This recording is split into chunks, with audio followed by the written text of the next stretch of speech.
Hello प्यारे बच्चों, कैसे हैं आप सब लोग। उम्मीद है आप लोग सभी स्वस्थ होंगे अपने घरों पर और आपकी पढ़ाई भी निरंतर रूप से काफी अच्छी चल रही होगी। तो बच्चों, आज जो हम लेकर आए हैं, आज का जो टॉपिक है, आपको टाइटल में पता लग गया होगा। आज का टॉपिक किस पर है?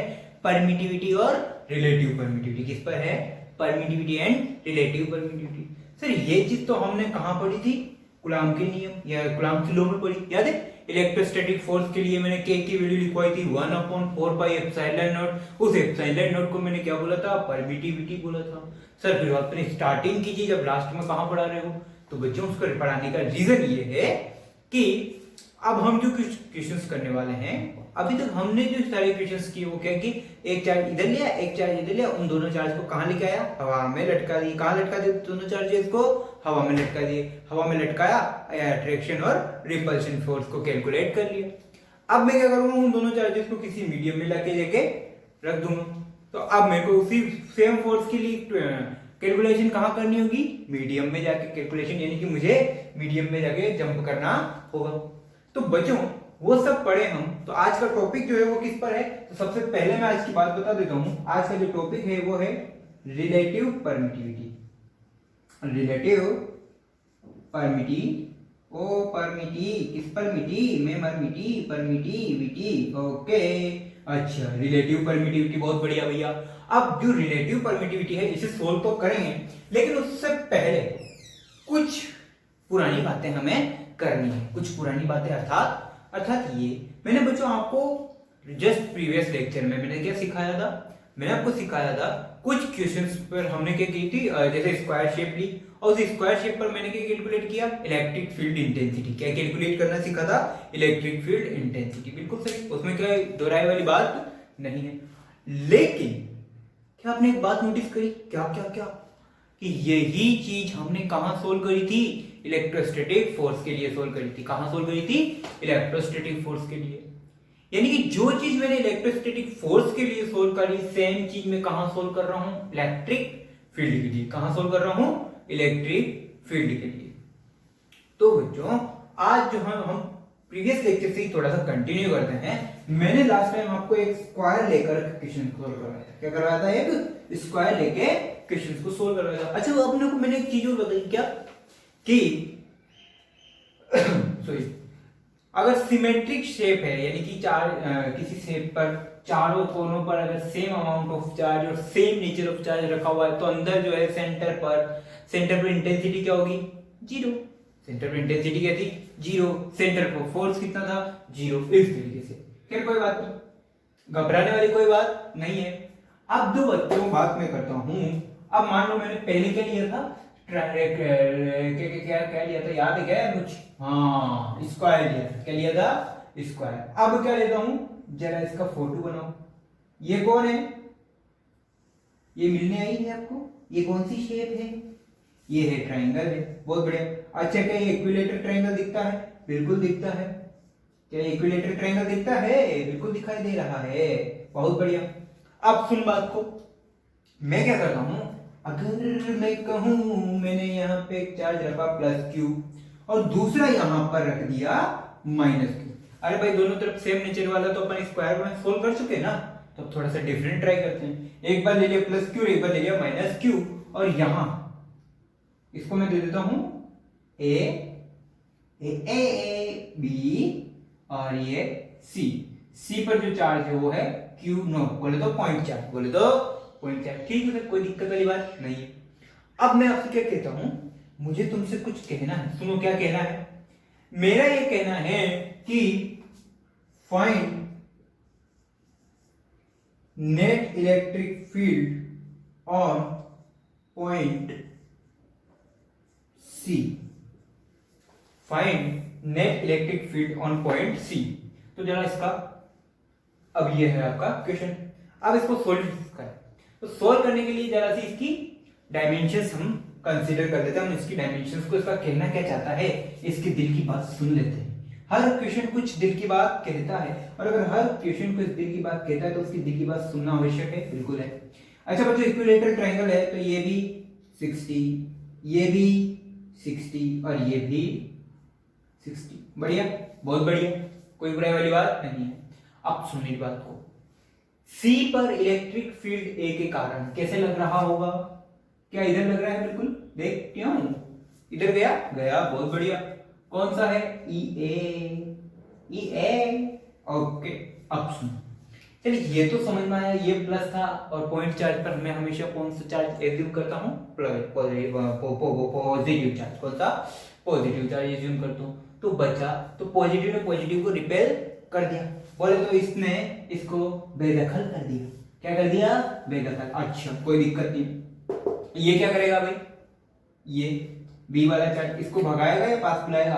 पास बुलाएगा। अगर इन दोनों के बीच में नजदीकियां बढ़ेगी, सी और बी के बीच में नजदीकियां बढ़ेगी, और अगर नजदीकियां बढ़ेगी तो मान लो इसका इलेक्ट्रिक फील्ड किधर होगा? इस तरफ होगा। इसका इलेक्ट्रिक फील्ड इस तरफ होगा। यही अब गंदा बच्चा। अब ठीक है? अब ठीक है। तो ई बी किधर लग रहा है? इस तरफ, और ई ए किधर लग रहा है? बाहर की तरफ। अच्छा, सुनो, सुन रहे हो? तो बच्चों ये पूरी क्या है? ये पूरी लाइन एक स्ट्रेट लाइन। अगर स्ट्रेट लाइन है तो स्ट्रेट लाइन पर बनने वाले सभी कोणों का जो सभी एंगल का सम कितना होगा? 180 होगा। अरे भाई, इस तरीके से अगर ये स्ट्रेट लाइन है तो ये एंगल कितना होगा? 180। अब मान लो मैं यहां से क्यों ये ई ए निकाल दिया। क्या निकाल दिया? ई ए वेक्टर। और ये बोल दिया मैंने 60 डिग्री का, ये बोल दिया 60 डिग्री। तो ये कितना बचा? ये कितना बचा? 120। सेम, तो यहां पर जो एंगल आएगा वो कितना आएगा? 120 डिग्री। कितना? 120 डिग्री। बोले तो 120 डिग्री है। कुल मिला के मैं जो तुमसे कहना चाहता हूं वो क्या है? देख, इसको अब उसको टू पैच ऐसे उठा के लेते हैं। कैसा? To patch. ओके ओके, पहला पहला प्यार है। ये क्या हो गया? ई ए। और ये ई ए के साथ साथ ये क्या हो गया? E B. ये क्या हो गया? E B. और इन दोनों के मध्य संबंध, इन दोनों के बीच का क्या रिश्ता, क्या कहलाता है? इन दोनों के बीच का रिश्ता कुछ नहीं है सर, 120 डिग्री है। ज्यादा बकवास करने की जरूरत नहीं। ठीक है भाई साहब, अब सुन मुद्दे की बात। इन दोनों का रिजल्टेंट किधर जाएगा? इन दोनों का रिजल्टेंट किधर जाएगा? याद है? वेक्टर वेक्टर खेला है। अच्छे, इलेक्ट्रिसिटी फोर्स में भी बताया है। बहुत बढ़िया सर, चुन चुन के बदले ले रहा। ये देख, इन दोनों के मिडिल में से क्या निकल गया? ई आर निकल गया, इन दोनों का रिजल्टेंट। और क्या यही रिजल्टेंट अपना आंसर है? ई नेट क्या है? यही है वो जो आपको निकालना है। गौर से देखिए इस मोटे मोटे स्टेप्स को, गौर से देखिए आप इसे। ई नेट ही क्या है आपका? E resultant which you have to find actually, जो आपको दरअसल असली में निकालना है। तो कुल मिला के बाद आपको क्या निकालना है? ई आर निकालना है। हो जाएगा सर, खोपचे में लेके आते हैं इसको। क्या करते हैं इसको? खोपचे में लेकर आते हैं। अब सुन बात को, खोपचे में तू लेके आया, लेकिन ई बी और ई ए का मैग्नीट्यूड तो निकाल ले दादा।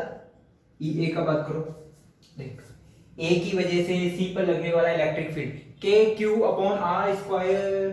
के क्यू आर स्क्वायर। क्यू की जगह तो ये क्यू हो गया, ठीक है। आर की जगह ए रख दिया। इन दोनों के बीच में डिस्टेंस कितनी है? ए, तो ए रख दिया। ओके सर, ठीक है। इलेक्ट्रिक फील्ड ऑन बी कितना है भाई? के क्यू अपॉन ए स्क्वायर। खामोश, क्यू को माइनस क्यू नहीं रखने का। क्यों? अरे भाई, माइनस रखने से, सुन बात को, माइनस रखेगा क्या होगा? वापस से जब तू ऐड करने बैठेगा तो तेरे ऐड करने की जगह क्या हो जाएगा? सब्सट्रैक्शन कर देगा। ऐड करने की जगह क्या हो जाएगा? सब्सट्रैक्शन हो जाएगा। और अगर सब्सट्रैक्शन हो जाएगा तो अपना आंसर गलत हो जाएगा सर। लेकिन यहां तो माइनस, अरे भाई वो तो ठीक है, माइनस साइन से क्या इफेक्ट पड़ा? क्या मैग्नीट्यूड पर कोई फर्क पड़ा? नहीं पड़ा। माइनस साइन से क्या इफेक्ट हुआ? हाँ, ये जो ईबी इधर ही जानी चाहिए थी। अगर माइनस नहीं होता तो क्या होता? ईबी इधर जाता। लेकिन जैसे ही माइनस आया, ईबी किधर आ गया? अंदर की तरफ आ गया। ईबी किधर आ गया? अंदर की तरफ। तो माइनस साइन से क्या इफेक्ट हुआ? ओनली ऑन डायरेक्शन का। किसका इफेक्ट हुआ भाई? डायरेक्शन। और डायरेक्शन तो तू पहले ही देख यहाँ पर रिप्रेजेंट कर चुका है। और अगर तू डायरेक्शन रिप्रेजेंट कर चुका है, उसी वजह से तो तेरा एंगल 120 डिग्री आया यार। उसी वजह से तो तेरा एंगल कितना आया? 120 डिग्री आया। सो तुझे यहाँ पर माइनस लगाने की कोई जरूरत नहीं है सर, पाप लगेगा आपको। ठीक है साहब, तो देख, E resultant is equal to E1 superposition apply कर दो, पक्का हो गया भाई सुपरपोजिशन अप्लाई। लेकिन एक बात था, E A और EB दोनों की वैल्यू सेम है। अरे यार ये लो सॉरी ट्यून ट्यून, अब ठीक है EA और EB दोनों की वैल्यू क्या है, सेम। इन दोनों की वैल्यू क्या है, सेम है। तो इन दोनों की जगह मैं EA रख देता हूं। अब रिजल्टेंट निकालने का फॉर्मूला पता है तेरे को, EA का स्क्वायर वेक्टर मैग्नीट्यूड कैसे निकालते हैं याद है, 2EA EB cos थीटा हो गया। cos थीटा की जगह क्या रखेगा 120, थीटा की जगह क्या रखेगा 120, EA की जगह क्या रखेगा, EB की जगह क्या रखेगा, दोनों की वैल्यू सेम है तो E रख दे, अभी E से काम चला लो, ठीक है। सर मुझे E नहीं रखना, E नहीं रखना तो तू तेरा फेवरेट नंबर लिख ले, कोई P लिख ले, ठीक है। अब देख मैंने E लिखा है, वरना बोलोगे सर P कौन है बता दो मुझे, जैसे आजकल लोग पीछे पड़े हैं। चलो ER, EA की जगह E का स्क्वायर, अगले EB की जगह वापस से E का स्क्वायर, इस E की जगह ये E, ये EB की जगह भी E, cos थीटा की जगह cos 120, और cos 120 की वैल्यू अच्छे से पता है -1/2। cos मोटे मोटे अक्षर में लिख रहा हूं, याद रख लेना -1/2। अच्छा ये बात है। ER, ER की जगह E square plus E square कितना हो गया 2E square plus 2 into E square -1/2, ये इस 2 से ये 2 कट, और ये प्लस ये माइनस बाहर रखे वापस माइनस, तो ये क्या बनाएगा final answer ER equal to 2E square minus E square under the root, final answer कितना आया E। तो जो रिजल्टेंट है वो भी किसके इक्वल है, उसका भी आंसर क्या होगा सेम E। तो जो नेट रिजल्टेंट है उसका आंसर क्या होगा E, बोले तो KQ अपॉन A स्क्वायर, यानी कि इन दोनों पर जो रिजल्टेंट है वो रिजल्टेंट भी क्या होगा KQ अपॉन A स्क्वायर होगा, लेकिन उसकी डायरेक्शन कहां होगी, इन दोनों के बीच में। उसकी डायरेक्शन कहां होगी EA और EB के बीच में, यानी कि कुछ इस तरीके से ये जा रहा होगा, कुछ इस तरीके से ये जा रहा होगा, ठीक है कॉपी कर लो।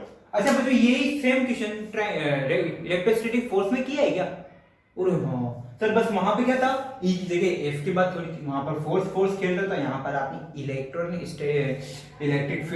फील्ड खेलने को बोला, तो कोई बात E की जगह F रख दो, अभी क्वेश्चन चेंज हो जाएगा। E की जगह क्या रख दो F रख दो, अभी के अभी क्वेश्चन चेंज हो जाएगा। अच्छा डायरेक्शन का भी कोई फर्क नहीं पड़ेगा, क्यों, क्योंकि सर आपको तो अच्छे से पता है कि जिधर फोर्स जाएगा उसके पीछे पीछे इलेक्ट्रिक फील्ड भी जाएगा, जिधर फोर्स जाएगा उसके पीछे पीछे कौन आएगा इलेक्ट्रिक फील्ड भी आएगा, यानी कि डायरेक्शन भी आपको क्या मिलने वाली है भाई, बोल खड़ाखट सेम मिलेगी।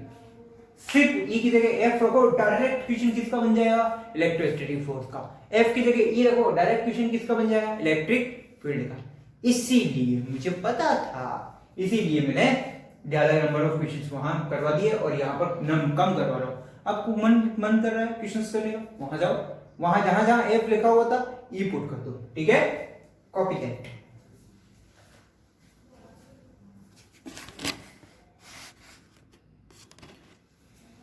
ओके मेरे बच्चों, तो मजा आया उस क्वेश्चंस को करने में, सर बहुत मजा आया। अब लो एक और क्वेश्चन उसी पैटर्न पर, लेकिन अब थोड़ा सा इजी दे देता हूं मैं, क्या दे देता हूं इजी, मेरा दिल बहुत बड़ा है, मेरा दिल बहुत बड़ा है, तो इसलिए इजी ही क्वेश्चंस को हम सोल्व कर लेते हैं। चलो भाई मान लो इधर एक आवेश ले लो, सॉरी एक चार्ज ले लो Q1 is equal to favourite number 7 microcoulomb, कितना 7 माइक्रोकूलम, ओके टकाच।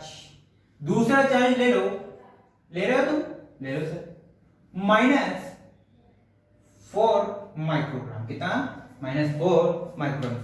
दो चार्ज हैं Q1 और Q2 हैं, बहुत बढ़िया हैं, और इन दोनों पॉइंट्स के बीच में कहीं पर, इन दोनों पॉइंट्स के मिडिल में एक चार्ज, अच्छा इन दोनों के बीच की डिस्टेंस बताऊं मैं, बता दो मम्मी 7 कितने लोग 4 सेंटीमीटर, कितना 4 सेंटीमीटर। और इन दोनों चार्जेस के बिल्कुल मिडिल में एक और प्यारा सा चार्ज रखा हुआ है, ठीक है, पी पॉइंट पर, मतलब मान लो मैंने क्यू नोट पॉइंट रखा हुआ है, ठीक है। तो आपको क्या करना है, इस 1 और 2 की वजह से इस पॉइंट पी पर, या इसको पॉइंट नंबर दे देता हूं P, it's my favourite letter, okay. तो पी पॉइंट पर आपको क्या निकालना है, पी पॉइंट पर आपको निकालना है इसके net electric field. So find net electric field intensity on P, ठीक है। तो find net electric field intensity on point P. Try करो, ट्राई करो, हो जाता है तो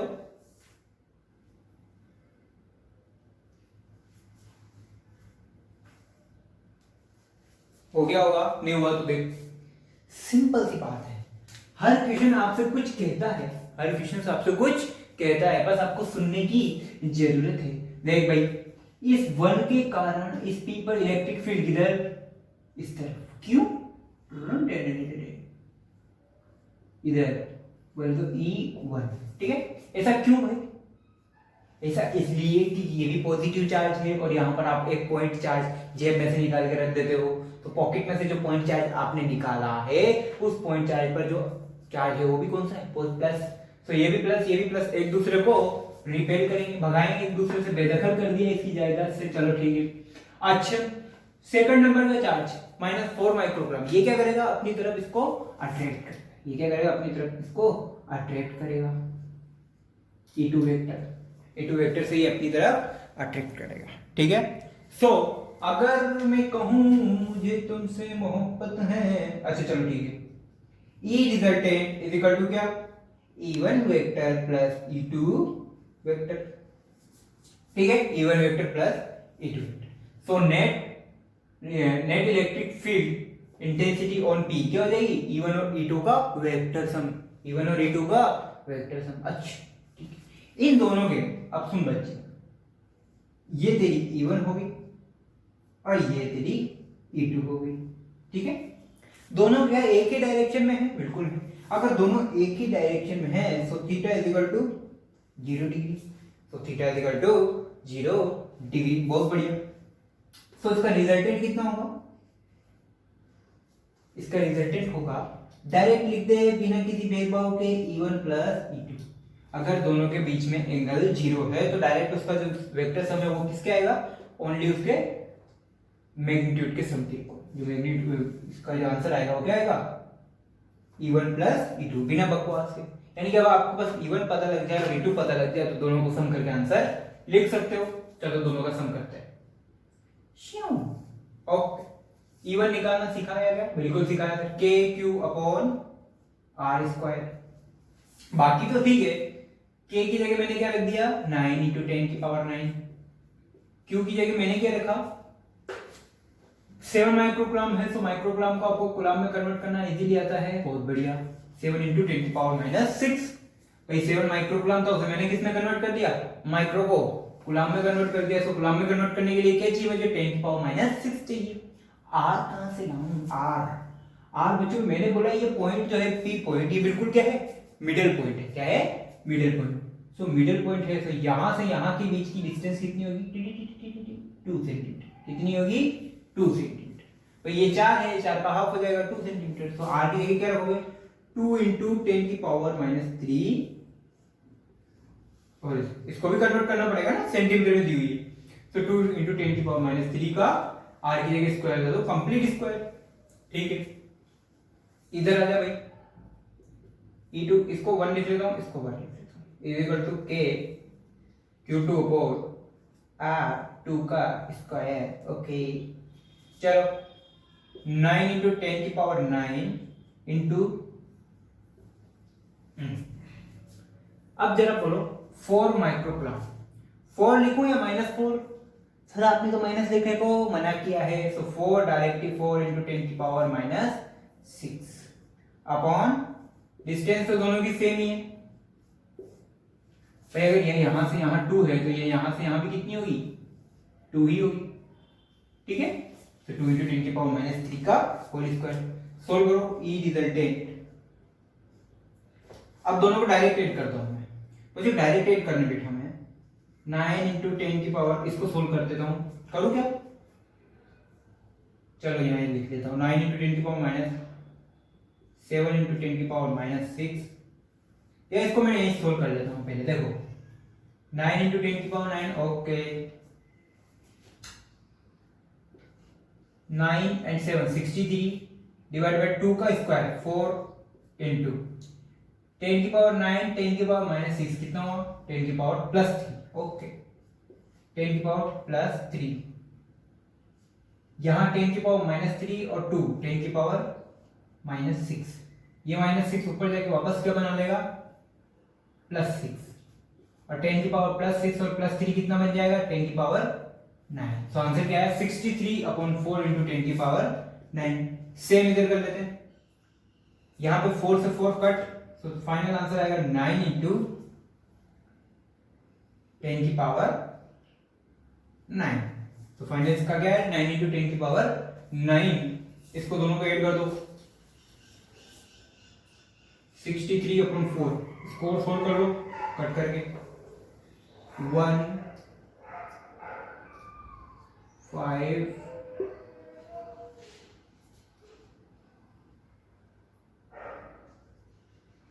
इंटू 10 की पावर 9 प्लस 9 इंटू 10 की पावर 9, 10 की पावर 9 कॉमन ले लो, 15.7 प्लस 9 कितना हो गया? ये 10 की पावर 9 इंटू 24.7। तो फाइनल आंसर आया आपका E resultant is equal to 24.7 into 10 की पावर 9। इसे और सिंप्लीफाई फॉर्म में लिख सकता हूं मैं, 2.47 इंटू 10 की पावर 10 न्यूटन पर कूलम। ये क्या है कि इलेक्ट्रिक फील्ड का, नेट इलेक्ट्रिक फील्ड का मैग्नीट्यूड।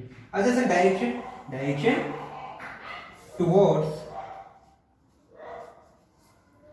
माइनस, या ऐसे लिख दो टुवर्ड्स Q2 चार्ज, किधर की तरफ है? टोटल जो नेट इलेक्ट्रिक फील्ड है वो कहां लग रहा है? Q2 चार्ज की तरफ। भाई प्लस वाला भी इधर धक्का दे रहा है, माइनस वाला भी इधर बुला रहा है, तो रिजल्टेंट किधर जाएगा? चार्ज की ये इलेक्ट्रिक फील्ड है वो किधर जाएगा? Q2 की तरफ। तो net electric field towards Q2 charge, copy that.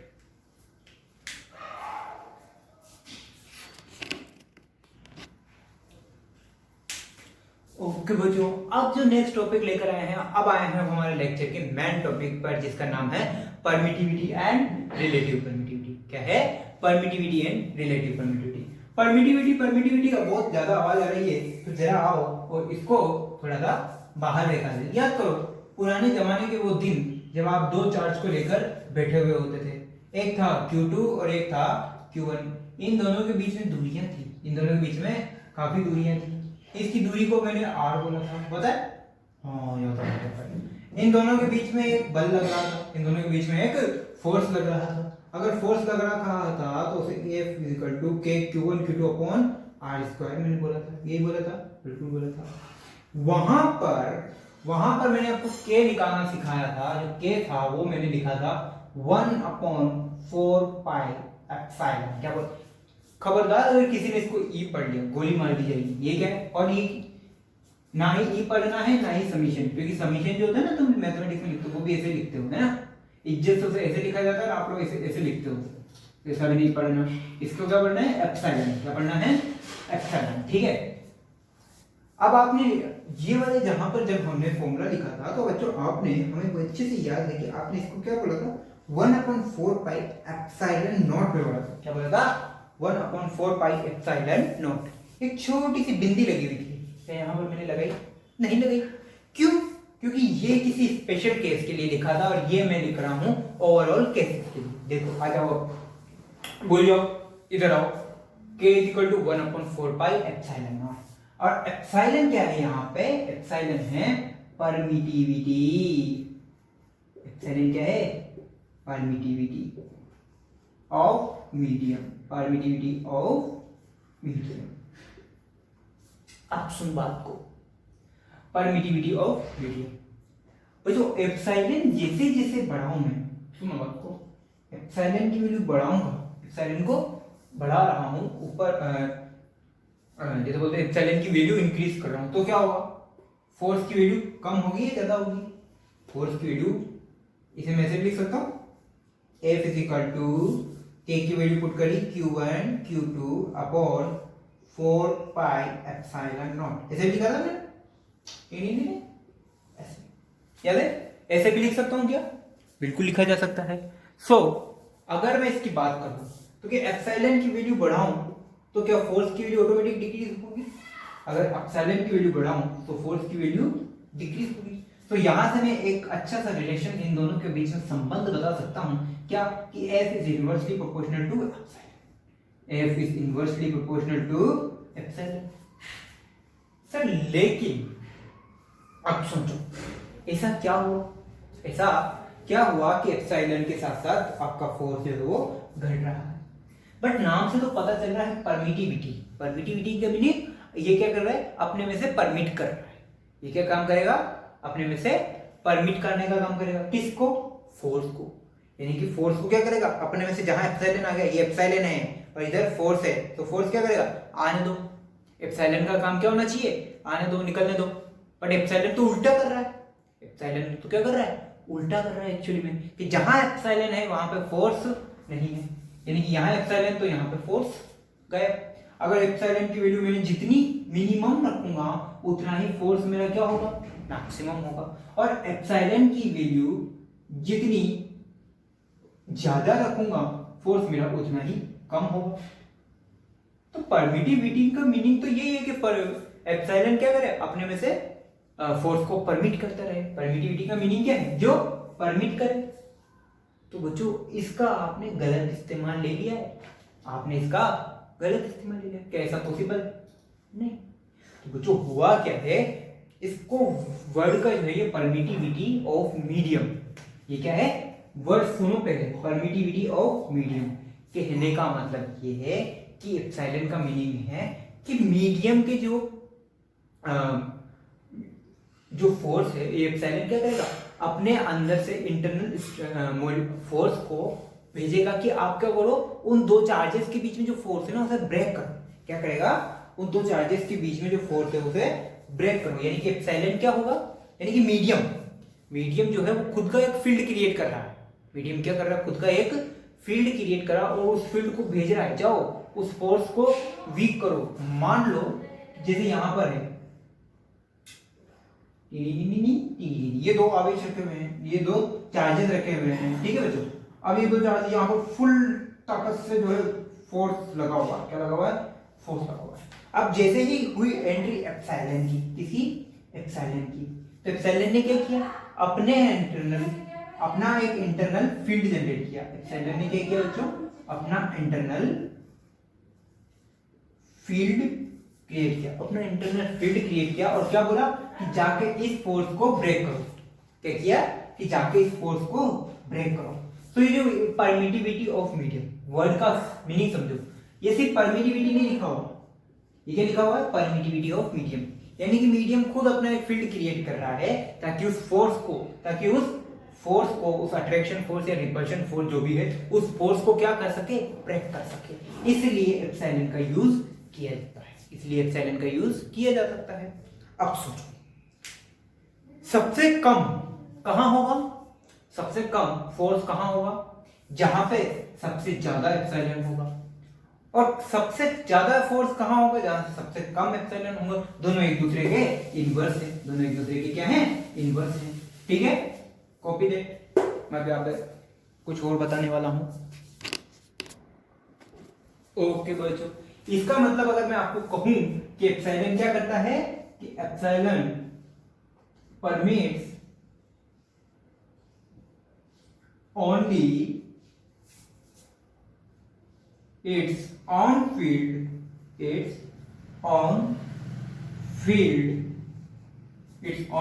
to break interaction force between two charges। अब ये चाहे आप एप्सिलॉन नॉट लो, चाहे आप वैक्यूम में लो, एयर में लो, किसी मीडियम में लो, पानी में डूबो, गैस में जाओ, कहीं भी जाओ, उसका क्या होगा? परमिटिविटी इस तरीके से। अब हर एक मीडियम का, हर एक सोर्सेस का जो है परमिटिविटी अलग अलग होती है। परमिटिविटी क्या होती है? अलग अलग होती है। अच्छा जरा आओ सर देखो, सुनो बात को, सुन रहे हो तुम? सुन रहे हो क्या? बिल्कुल सुन रहे। सबसे कम कहां होगी? अब बात करते हैं थोड़ी सी वैक्यूम की। बच्चों जो वैक्यूम के लिए बात करते हो ना, वही बात आपको एयर के लिए करनी है। जो बात वैक्यूम के लिए करते हो वही बात किसके लिए करनी है?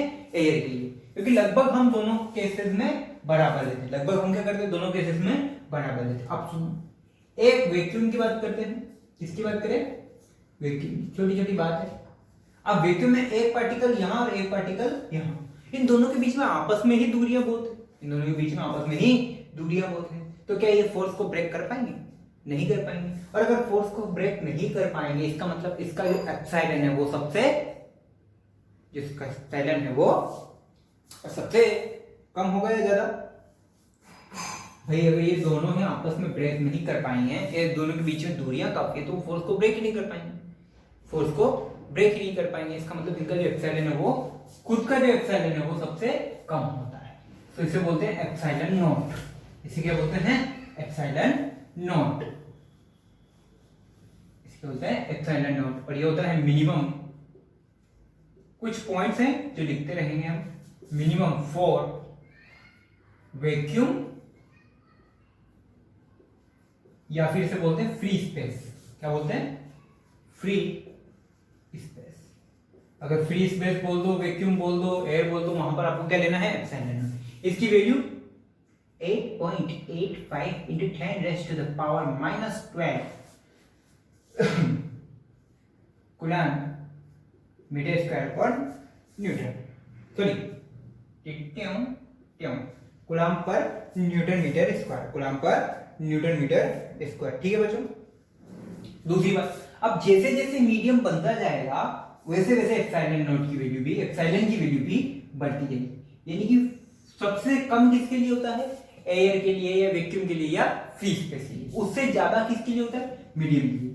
यानी कि always for medium is greater than always for epsilon not. यानी कि फ्री स्पेस की बात करो, वैक्यूम की बात करो, उससे कहां किस में ज्यादा होगा? मीडियम।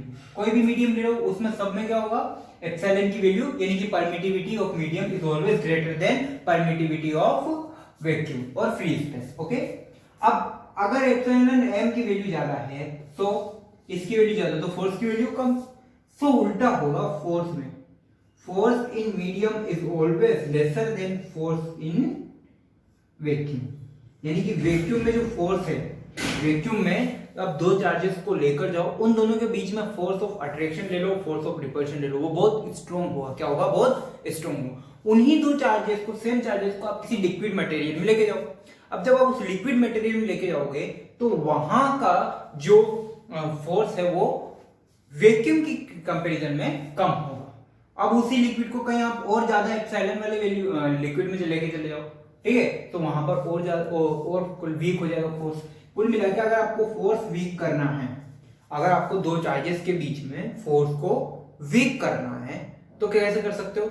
उसे ऐसा करो, ज्यादा एप्सिलॉन वाले या ज्यादा परमिटिव वाले मीडियम में लेके चले जाओ। जैसे ही आप ज्यादा परमिटिव वाले मीडियम में लेके जाओगे, वो बीच का जो फोर्स है, उन दोनों के बीच का जो फोर्स है वो ऑटोमेटिकली कम हो जाएगा। तो ये चीज लिखी, ठीक है।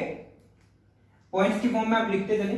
First point, second, okay, third. अपनी लैंग्वेज में लिख लो कि medium, permittivity of medium is always greater than permittivity of vacuum. Force between two charges in a medium is always lesser than force in क्या बोलते हैं, वैक्यूम और free space. ठीक है, कॉपी करो। तो बच्चों बात करिए, अब जैसे मैं वाटर की बात करता हूँ, तो वाटर में जो परमिटिविटी है, वाटर की परमिटिविटी है 7.12 into 10 raised to the power minus 10 coulomb square per newton metre square. Similarly अगर ग्लास की बात करूं तो ग्लास की परमिटिविटी है 3.01 into 10 raised to the power minus 11 coulomb square per newton metre square. देखो वैक्यूम में कितनी थी? 8.85 into 10 raised to the power minus 12 coulomb square per newton metre square. ठीक है, इसको मैं सही से लिख देता हूं, रुको।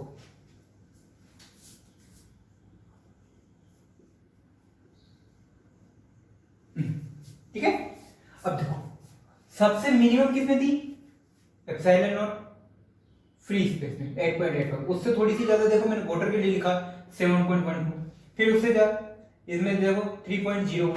ठीक है, तो इस तरीके से अलग अलग मटेरियल के लिए अगर कोई डिफरेंट टाइप का मटेरियल आपको देता है तो डिफरेंट टाइप का मटेरियल आपको देता है तो उसके साथ में उसकी परमिटिविटी भी आपको देगा। ठीक है, तो बच्चों ये है।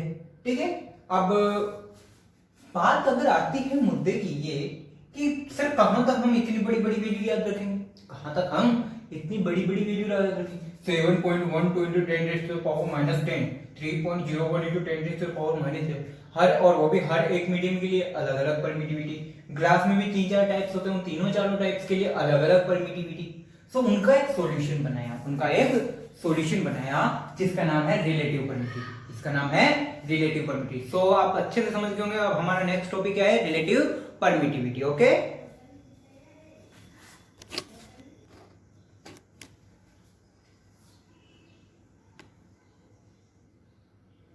ओके बच्चों, तो अब नेक्स्ट टॉपिक है हमारा रिलेटिव परमिटिविटी। क्या है, रिलेटिव परमिटिविटी। अब रिलेटिव परमिटिविटी का मीनिंग क्या है बच्चों, देखो कहां तक हम इतनी बड़ी बड़ी वैल्यू को याद रखेंगे। तो उसके लिए बच्चों क्या बोला गया कि आप है ना एक फिक्स परमिटिविटी डिसाइड कर लो। वो फिक्स परमिटिविटी क्या डिसाइड करी हमने, एप्सिलॉन नॉट। वो फिक्स परमिटिविटी क्या डिसाइड करी, एप्सिलॉन नॉट, जिसकी वैल्यू आपको मुझे बहुत अच्छे से पता है 8.85 into 10 raised to the power minus 12 coulomb square per newton metre. यही थी, बहुत बढ़िया। अब उन्होंने क्या कहा कि इसके रिलेटिव मैं आपको एक रेशियो दे देता हूं, उस रेशियो से आप किसी भी मीडियम की परमिटिविटी निकाल लो। बोले तो मान लो किसी मीडियम की, तो उन्होंने बोल दिया एक सॉल्यूशन के एप्सिलॉन आर बोले तो relative permittivity is the ratio of permittivity of medium and permittivity of free space. यहां से अगर मैं परमिटिविटी ऑफ मीडियम निकालने को बोलूं तो क्या करोगे, epsilon R dot epsilon not. यानी कि बच्चों इसने क्या किया, इसने ये किया किसी भी मीडियम की परमिटिविटी एप्सिलॉन नॉट का कितना गुना, है। सपोज मैंने बोला आपको कि कौन सा मीडियम लूं यार, चल पेट्रोल ले लेते हैं। क्या पेट्रोल, आग लगाने के काम नहीं, गंदी बात, आग नहीं लगानी। पेट्रोल के लिए मैंने बोला बच्चों कि इसका जो रिलेटिव परमिटिविटी है, इसकी जो रिलेटिव परमिटिविटी है वो कितनी है, 4। कितनी है, 4। अब मैं आपसे पूछता हूं कि इस पेट्रोल की एक्चुअल परमिटिविटी निकालो। इस पेट्रोल की एक्चुअल परमिटिविटी निकालो। क्या करोगे, epsilon R is equal to epsilon medium epsilon not is equal to 4, as it is लिखा हुआ। ठीक है, एप्सिलॉन मी ऑफ मीडियम यानी मीडियम की परमिटिविटी निकालोगे तो 4 into epsilon not, 4 into epsilon not. यानी कि इस मीडियम की परमिटिविटी वैक्यूम की परमिटिविटी से 4 गुना ज्यादा है। इस मीडियम की परमिटिविटी वैक्यूम की परमिटिविटी से कितनी ज्यादा है, 4 गुना ज्यादा है। इससे क्या होगा, आपको थोड़ा सा इजी वे में याद रखने की जरूरत नहीं पड़ेगी। ठीक है, तो जैसे केरोसिन की बोल देगा, केरोसिन की 2 गुना ज्यादा, 3 गुना ज्यादा। इस तरीके से कोई भी मैंने मीडियम ले लिया और उसको आपको बोल दिया कि इतने टाइम्स ऑफ फ्री स्पेस की परमिटिविटी का है, तो आप ऑटोमेटिकली क्या निकालोगे, मीडियम की परमिटिविटी निकाल लोगे। ठीक है, तो ये चीज है रिलेटिव परमिटिविटी का कंसेप्ट। सपोज अब इससे ये ज्यादा बकवास करने से कोई मीडियम है नहीं। अब मैं आपको एक सिंपल सा क्वेश्चन देता हूं, उस क्वेश्चन से हम इसे समझने का थोड़ा बहुत ट्राई करते हैं। सुनना बात को, थोड़ा बहुत नहीं, बहुत ही अच्छे से ट्राई करेंगे। सुनना, समझना बात को, मुद्दे की। आप सोचो, मान लो कि पहले मैंने ये 2 चार्ज लिए, ठीक है, एक का नाम था Q1 और एक का नाम था रामलाल और एक का नाम था श्याम। ये Q1 और Q2, इन दोनों के बीच की डिस्टेंस कितनी, स्मॉल डी। इन दोनों के बीच की डिस्टेंस कितनी, स्मॉल डी। तो मान लो तब उस दोनों के बीच में फोर्स लग रहा है F। कितना फोर्स लग रहा है। अब मैंने क्या किया, 3, और ये कहां रखे हुए हैं, वैक्यूम में। कहाँ रखे हुए हैं? वैक्यूम में। अब मैं वैक्यूम से आ गया किसी मीडियम पे, वैक्यूम से कहाँ आ गया? किसी मीडियम में आया। और मान लो जब मैं मीडियम में आया, when in medium, when in medium, तो मीडियम में आने के बाद Q1 में चेंज नहीं हुआ, Q2 में चेंज नहीं हुआ, इन दोनों के बीच की डिस्टेंस में भी मैंने कोई चेंज नहीं किया। लेकिन आपको भी अच्छे से पता है कि मुझे भी पता है कि जैसे ही मीडियम में आऊंगा फोर्स तो डेफिनेटली चेंज होगा। क्यों? क्योंकि सर आपने उसकी एप्सिलॉन चेंज कर दी। पहले कितनी थी? एप्सिलॉन नॉट लिखते थे, अब कितनी है पता नहीं, यानी कि अब मुझे पता नहीं, मैंने मान लिया एप्सिलॉन नॉट मीडियम, ठीक है। बट मुझे एक बात उसमें भी थी कि जो अब नया फोर्स भाई चेंज होगा वो तो श्योर है, पर कितना चेंज हुआ? जो नया फोर्स चेंज हुआ वो पहले का आधा हो चुका है या 4 गुना हो चुका है। हाफ ही ले लो यार, ज्यादा नहीं करते। कितना हो चुका है? पहले से आधा हो चुका है। अगर पहले 10 कूलम लग रहा था यहाँ पे तो अब कितना लग, तो अब मीडियम में जैसे ही आप उन दोनों चार्जेस को लेकर, देखो मैंने चेंज कुछ नहीं किया है, मैंने चेंज कुछ नहीं किया। Q1 की वैल्यू भी चेंज नहीं की, Q2 की वैल्यू भी चेंज नहीं की, और उन दोनों के बीच की डिस्टेंस भी चेंज नहीं की।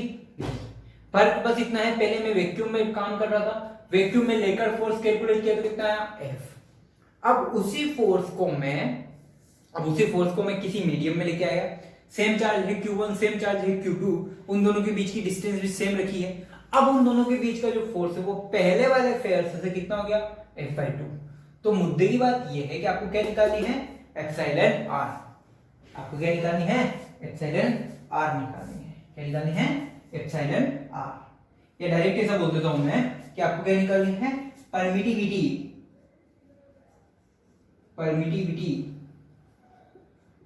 ऑफ मीडियम फाइंड करो। क्या फाइंड करो? Permittivity of medium epsilon M find करो। कर सकते हैं? बिल्कुल कर सकते हैं। कैसे? जादू बताता हूं मैं आपको। अच्छा मुझे एक बात सुनना,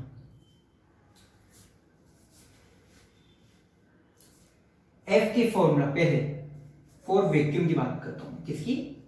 पहले वाले केस की बात कर रहा हूं, फॉर वैक्यूम। फॉर वैक्यूम तो परमिटिविटी तो कितनी ली थी आपने? एप्सिलॉन। सो फोर्स कितना आया? K Q1 Q2 upon R²। ठीक है, ठीक है। अब मीडियम की बात करते हैं। किसकी बात करते हैं? मीडियम की। क्या करेंगे? कुछ नहीं करेंगे, हवन करेंगे सर। चलो पहले क्या किया? F dash. क्या लिया आपने? एफ डैश, ठीक है। एफ डैश के वैल्यू चेंज नहीं हुई, Q1 की वैल्यू कोई चेंज नहीं हुई, Q2 की वैल्यू कोई चेंज नहीं हुई।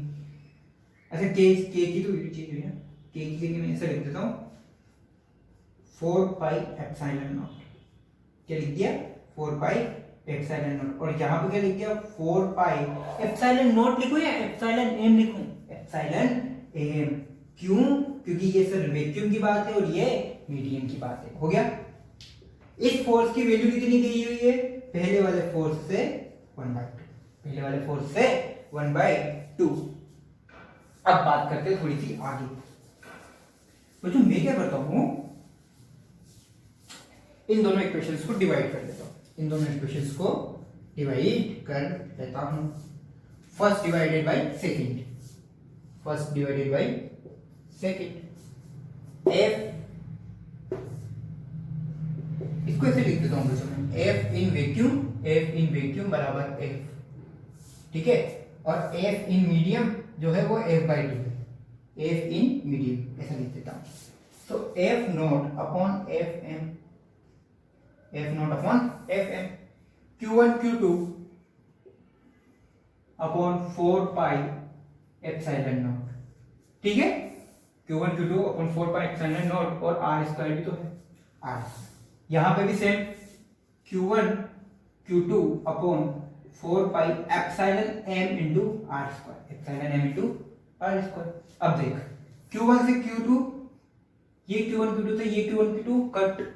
ठीक है, ये 4 पाई, सॉरी ये 4 पाई से ये 4 पाई भी कट, ये R² से ये R² भी कट। बचा क्या? एप्सिलॉन नॉट और एप्सिलॉन m। बचा क्या? एप्सिलॉन नॉट और एप्सिलॉन m। सो फोर्स ये ऐसे लिख सकता हूं मैं। अब एप्सिलॉन नॉट तो कहां जाएगा? ये एप्सिलॉन m तो कहां जाएगा? ऊपर, और ये एप्सिलॉन नॉट कहां आएगा? नीचे। तो ये क्या बन गया एप्सिलॉन एम अपॉन एप्सिलॉन, ठीक है। ओके, पर जब मैंने इसकी वैल्यू तो दी हुई है आपको फोर्स की, एफ नॉट की वैल्यू कितनी है एफ, अच्छा epsilon force in medium, force in medium कितना है पहले वाले का आधा, पहले वाले का आधा, पहले वाले का आधा, फोर्स से फोर्स कट, तो ये 2 कहां जाएगा ऊपर, 2 कहां जाएगा ऊपर, ये 2 कहां चला गया ऊपर, और एफ इंटू एफ बटे एफ, एफ से एफ कट गया, तो आंसर क्या है epsilon M upon epsilon not is equal to 2, epsilon M upon epsilon not is equal to 2, so epsilon M is equal to twice of epsilon not, twice of epsilon not, यानी कि यहां पर अगर ए लिख दूं calculate करूं, मेरे को क्या निकालनी थी परमिटिविटी ऑफ मीडियम, यानी एप्सिलॉन एम की वैल्यू निकालनी थी, एप्सिलॉन एम की वैल्यू आराम से आएगी 2 इनटू एप्सिलॉन नॉट की वैल्यू तुझे भी पता है मुझे भी पता है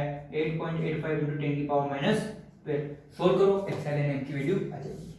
तो बच्चों अब एक बात सुनो, क्या बार बार आप इस तरीके से पूरा प्रोसीजर सोल्व करोगे, नहीं करोगे, तो क्या जिस तरीके से मैं एप्सिलॉन आर की वैल्यू इस फॉर्म में निकाल सकता हूं, तो क्या उसी तरीके से फोर्स की फॉर्म में भी निकाल सकता हूं, क्या उसी तरीके से मैं इसे फोर्स के लिए भी लिख सकता हूं क्या, बिल्कुल लिखा जा सकता है, लेकिन कब, लेकिन कब, जब इसकी आपके बीच में जो डिस्टेंस है ये चेंज नहीं हो रही हो, ठीक है।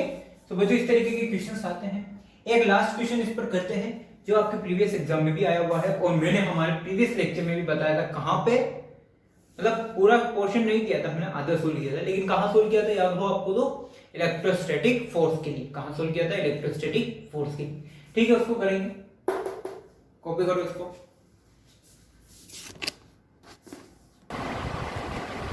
ओके बच्चों। अब इस केस में क्या है, इस केस में आपको एक क्वेश्चन दिया हुआ है जिसमें कहा गया है कि two identical charge metallic spheres are hung by string and both are making 60 degree angle with each other in vacuum, if the whole arrangement kept in liquid of density for 0.5 gram per centimeter cube, then also angle remains same, then calculate epsilon r equal to the relative permittivity for liquid, density आपको दी हुई है spare की 1.5, ठीक है। आपका arrangement इस तरीके से है, पहले वैक्यूम में है तब भी 60 डिग्री एंगल, और वापस इस सिस्टम को मैं किसी लिक्विड में लेके गया तब भी 60 डिग्री। आपको सोल्व क्या करना है epsilon R for this liquid, epsilon R for this liquid, try करो, ट्राई करो, कंपोनेंट लेने हैं, कंपोनेंट लेने के बाद इसको सोल्व करो, वीडियो पॉज करके ट्राई करो। ओके बच्चों, अब आता है सॉल्यूशन, ठीक है। तो क्वेश्चन जो कहा गया इससे रिलेटेड मैंने एक सेम क्वेश्चन आपको इलेक्ट्रोस्टैटिक फोर्स के लिए भी करवाया था, याद होगा आपको, मैंने इस तरीके से एक स्ट्रिंग के दोनों पेंडुलम थे, पेंडुलम वाला क्वेश्चन करवाया था, हाँ मुझे भी याद आया, मुझे भी याद आया, पेंडुलम वाला क्वेश्चन करवाया था जिसमें दोनों चार्जेस एक दूसरे को रिपेल कर रहे थे। अब उसने बोला है चार्ज है, सेम नेचर का चार्ज है, आप प्लस प्लस ले या माइनस माइनस लो, आपके ऊपर डिपेंड है, मैं प्लस प्लस क्यों खेल लेता हूं, आप माइनस माइनस क्यों खेलिए, कोई दिक्कत वाली बात नहीं है, यानी कि यहां पर भी प्लस क्यू चार्ज है और यहां पर भी प्लस क्यू चार्ज है।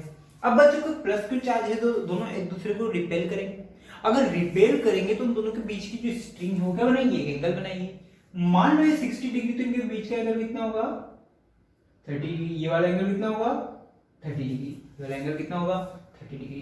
तो बच्चों यहां पर ये जो स्ट्रिंग है कि इस स्ट्रिंग पर एक टेंशन फोर्स डेवलप हो रहा हो भाई, जब भी मैं पेंडुलम की बात करता हूं या इस तरीके के किसी केस की बात करता हूं तो स्ट्रिंग पर क्या होता है ऑटोमेटिकली एक टेंशन फोर्स डेवलप हो जाता है, यानी कि यहां पर क्या हो रहा होगा एक टेंशन फोर्स डेवलप हो रहा होगा।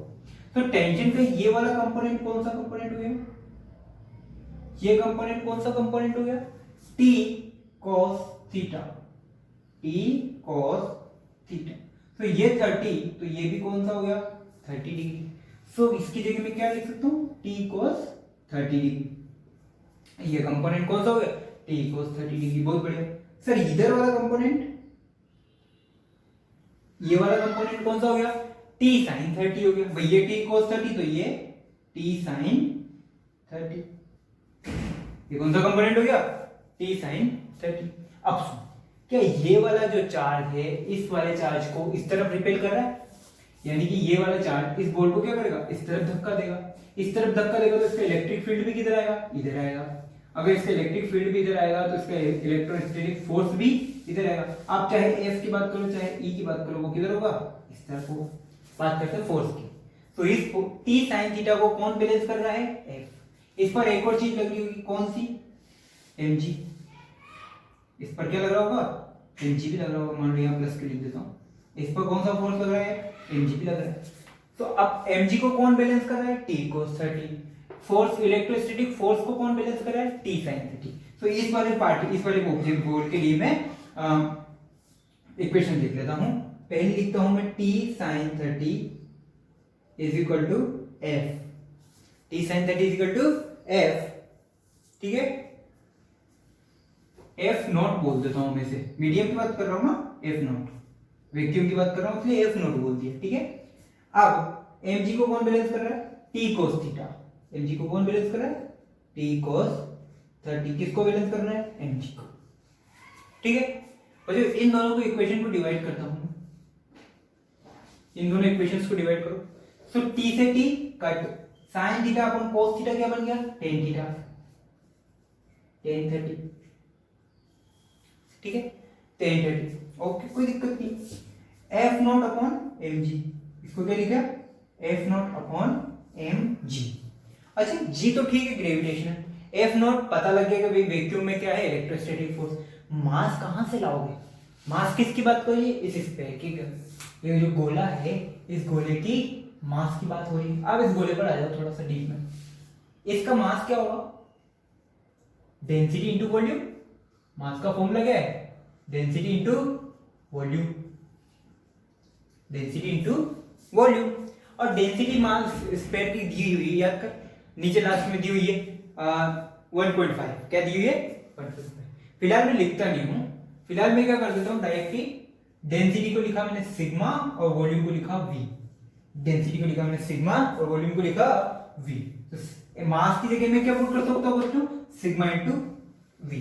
तो मास की जगह मैंने सिग्मा इंटू पुट किया तो मेरा क्या है, एफ नॉट अपॉन मास की जगह सिग्मा वी इंटू जी।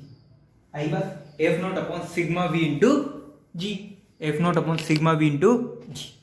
ये बात हुई है बच्चों इसके लिए, कब, जब जो मेरा सिस्टम था, ये जो सिस्टम कब था, वैक्यूम में। कहां था, वैक्यूम में। सिस्टम कहां था, वैक्यूम में। अब इस पूरे सिस्टम को मैं कहां लेके आया, लिक्विड पे। कहां लेके आ गया, लिक्विड में। अब मान लो ये लिक्विड है, अब लिक्विड के लिए वो ये पूरा अरेंजमेंट तो सेम हुआ, ऐसे ही ये प्लस क्यू चार्ज इस प्लस क्यू चार्ज को रिपेल करेगा, सो इधर जो है एक फोर्स लगेगा। इलेक्ट्रोस्टैटिक फोर्स तो है, लेकिन ये पहले काय में था, वैक्यूम में, इसलिए इसे कैसे लिखा मैंने, एफ नॉट। अब क्या ये वैक्यूम में है, नहीं है। क्या मैं इसे एफ नॉट लिख सकता हूं, नहीं लिख सकता। क्या लिख सकता हूं, एफ फॉर मीडियम। क्या लिख सकता हूं, F for medium. Same sir tension भी डेवलप हो रही होगी। अगर ये 30 है, ये 60, तो ये क्या हो गया 30। सो बच्चों ये वाला एंगल भी कितना होगा, 30 डिग्री। सो इसका कौन सा कंपोनेंट हो गया, ये टी कोस 30 डिग्री। कौन सा कंपोनेंट हो गया बेटा, टी कोस 30 डिग्री, ठीक है। इधर वाला कौन सा कंपोनेंट हो गया, टी साइन 30। कौन सा कंपोनेंट हो गया, टी साइन 30। इधर कौन सा फोर्स लग रहा है, नीचे mg फोर्स। नीचे कौन सा फोर्स लग रहा है, mg। अब चेंज सर, ये तो सेम केस हो गया। ये तो क्या हो गया, सेम केस हो गया। ये तो क्या हो गया, सारा सिस्टम ही सेम हो गया। फिर लिक्विड में लाने का मीनिंग क्या है, अब देख, लिक्विड में लाने का मीनिंग ये है, सारा काम तो ठीक है, लेकिन क्या ये लिक्विड में लेके जाऊंगा तो क्या लिक्विड एक अपथ्रस्ट फोर्स नहीं लगाएगा। लिक्विड इस बॉल पर एक अपथ्रस्ट फोर्स भी तो लगाएगा ऊपर की तरफ। हाँ, अब गया। सो जिधर ये टी कोस 30 लग रहा है ना बच्चों, इस तरफ ऊपर, उसी डायरेक्शन में अपथ्रस्ट फोर्स भी लगेगा। उसी डायरेक्शन में क्या लगेगा, अपथ्रस्ट फोर्स। सो अपथ्रस्ट फोर्स एक और लग गया, एफ यू लिख देता हूं मैं उसको, एफ यू। अपथ्रस्ट फोर्स को क्या लिख दिया मैंने, एफ यू। सो अब इक्वेशन पुट बनाते हैं, ठीक है।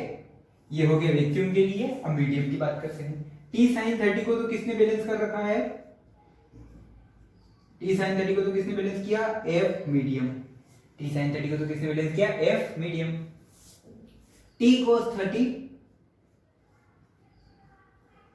प्लस अब thrust force F U is equal to M G, is equal to M G. मैं क्या करता हूँ बच्चों, इसको सेपरेट रखता हूँ, साइन कोस रख लेता हूँ और इसे एफ यू को इधर लेके आ जाता हूँ। तो क्या बन जाएगा मेरा क्या बन जाएगा अब, is equal to F sorry is equal to M G minus F you.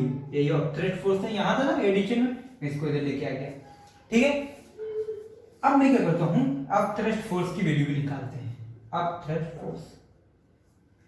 Force की वैल्यू आपको फ्लूइड मैकेनिक्स में पढ़ा दिया गया है। अब थ्रस्ट फोर्स की वैल्यू होती है V इंटू रो जी, V इंटू रो जी। यहां पे V क्या है, वॉल्यूम, रो क्या है, डेंसिटी ऑफ लिक्विड, रो क्या है, डेंसिटी ऑफ लिक्विड, और G क्या है, कोई ग्रेविटेशनल फोर्स। तो आप इसकी जगह क्या लिख सकोगे वापस से, एफ यू की जगह क्या लिख सकते हो वापस से। मैं चलो पहले इनको पुट करते हैं, सोल्व कर लेते हैं। इक्वेशन नंबर वापस से, ये फर्स्ट सेकंड हो गई, ये थर्ड, ये फोर्थ। थर्ड और फोर्थ से डिवाइड करो, टी से टी कट, साइन इस तरीके से, sine upon cos tan 30 is equal to F M upon M G minus F U, M G minus F U. अब एफ एम की जगह तो एफ एम, इसकी तो कोई वैल्यू मेरे पास आई नहीं। एम जी की जगह वापस ये रख दो, rho V G, sorry sigma V G रख दिया, माइनस एफ यू की जगह रखो रो वी जी, पुट किया भाई। एम जी की जगह तो एम जी की वैल्यू तो अभी निकालने बैठा हूं मैं, मेटल की जो स्पेयर था उसकी, मेटल का जो स्पेयर था उसकी डेंसिटी निकाली थी, पहले भी यहां वही पुट करी, वही वैल्यू मैंने यहां पुट कर दी। एफ यू की जगह अब थ्रस्ट फोर्स है, अब थ्रस्ट की वैल्यू मैंने निकाल ली, ये पुट कर दी। अब बच्चों देखो tan 30 is equal to this and tan 30 is equal to this, tan 30 is equal to this, एक second, tan 30 is equal to this, so tan 30 is equal to this। तो इन दोनों को क्या करूंगा, आपस में इक्वल पुट कर लेता हूं, इन दोनों को आपस में इक्वल पुट कर लेता हूं, इन दोनों को आपस में इक्वल पुट करता हूं। तो आंसर क्या आएगा अपना, कुछ इस तरीके से आएगा, F not upon rho V G, sorry sigma V G is equal to F for medium is equal to sigma V G minus rho V G. वैसे v इंटू जी कॉमन है, so F not upon sigma v into G is equal to force for medium v into G sigma minus rho, sigma minus rho. vg से vg cut, vg से vg cut, F not upon F M, F not upon F M. बच्चों आपको सुनो बात को, epsilon M upon epsilon not किसके equal होता है, एप्सिलॉन आर, रिलेटिव परमिटिविटी के। भाई epsilon M upon epsilon not is equal to epsilon R. अब आपको अच्छे से पता है कि एप्सिलॉन और फोर्स में क्या रिलेशन होता है, इनवर्स लो का रिलेशन होता है। अगर इनवर्स लो का रिलेशन है तो मैं अगर फोर्स के रिलेशन की बात करूं तो कुछ ऐसा लिख सकता हूं, भाई मीडियम की एप्सिलॉन नॉट और वैक्यूम की एप्सिलॉन, इन दोनों का रेशियो एप्सिलॉन आर के इक्वल। सो वैक्यूम का फोर्स और मीडियम का फोर्स, इन दोनों का रेशियो भी किसके इक्वल होना चाहिए, एप्सिलॉन आर के इक्वल होना चाहिए। तो ये किसके इक्वल होगा, एप्सिलॉन आर के लिए। तो अगर मैं ये लिखूं या ये लिखूं बात बराबर है। सो मैं क्या करता हूं बच्चों, मैं डायरेक्टली इसे लिख देता हूं, F not upon F M is equal to epsilon R जो मुझे फाइंड करनी है। अब ये सिग्मा इधर पहुंचा दिया, sigma upon sigma minus rho, sigma की वैल्यू पुट करो, epsilon R is equal to sigma की वैल्यू पुट कर 1.5, सिग्मा की वैल्यू वापस से 1.5 गिवन है, रो की वैल्यू 0.5, सोल्व कर आंसर आएगा 1.5, आंसर क्या आएगा 1.5। ये क्या है आपके रिलेटिव परमिटिविटी ऑफ मीडियम, ये क्या है आपके relative permittivity of medium. Copy करो, हो गया बच्चों। तो बच्चों आज के लेक्चर में हम इतना ही पढ़ेंगे। नेक्स्ट लेक्चर में we are going to study about graphs of electric, यानी कि इलेक्ट्रिक फील्ड से ग्राफ से रिलेटेड क्वेश्चंस भी काफी आते हैं और हमें उन ग्राफ्स को कैसे डील करना है वो हम सीखने वाले हैं। एक छोटा सा कंसेप्ट और है फोर्स और इलेक्ट्रिक फील्ड में रिलेशन का, वो भी मैं आपको सिखाने वाला हूँ। तो वहां पर हम दो चीजें पढ़ने वाले हैं, पहली तो है ग्राफ और दूसरा है फोर्स और इलेक्ट्रिक फील्ड में रिलेशन, किस तरीके से दोनों को मर्ज करके दोनों की क्वेश्चंस एक साथ सोल्व किए जा सकते हैं। ठीक है बच्चों, तो आज के लिए यही डिसमिस करते हैं।